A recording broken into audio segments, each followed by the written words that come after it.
Bihira naman magkain nito. Ngayon lang. Itong Dati father nun, madalas. madalas ano. Ngayon bihira na. Ngayon, Parang, bihira. parang ginagawang merienda na, pang merienda na lang. Ngayon, dati madalas Dati ginagawa ng almusal at tanghalian. Oo, ito yung pamatiggutom namin eh. Ano pa din? So ito malaki yung puno. Mahirap yan Sabi nga pag wala pang kukain. bigas, aahon ka sa bundok at Yeah. yeah. ng bigas. Pag may tinanim nga, Ngayon na lang si father hindi may na aanin. Dati araw-araw may dala pa bahay eh. Na? Walang kakainin hapunan.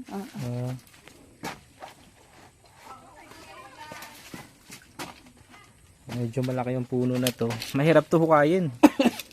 Pag ganito kalaking puno, masyadong maugat. Mas malaki na rin yung mga paklang niya. Hapunan ano pa din? Ayan. Tutulak ng tatay ko. Ano pa din? Ganyan na lang kasimple yan.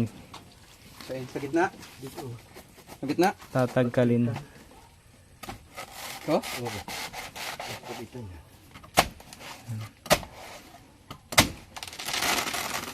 Ang laki ng ano, paklang ano. Laki ng paklang gabi. Para pati may tinik na ano. Parang may tinik na. Ano tinik nga kayo? Oo. Tinik iri. Kaya nga. Ano yan? Pinchik.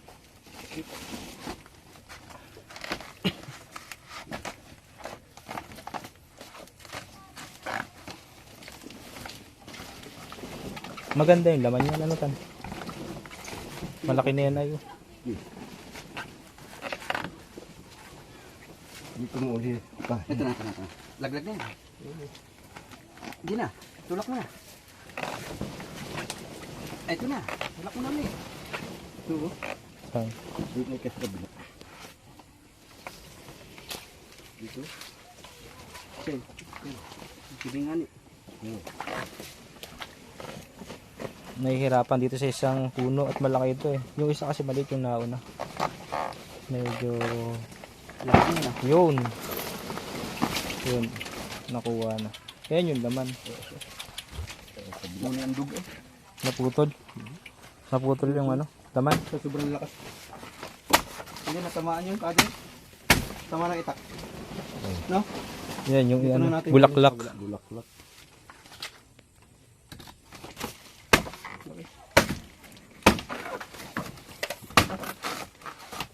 Batin mo. Batin mo dyan. Ay naputol father. Okay lang yan. Ayun oh.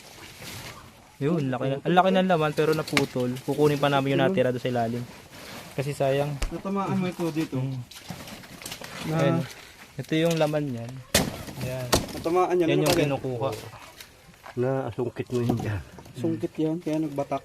Ayan, kukunin pa namin yung natitira sa ilalim.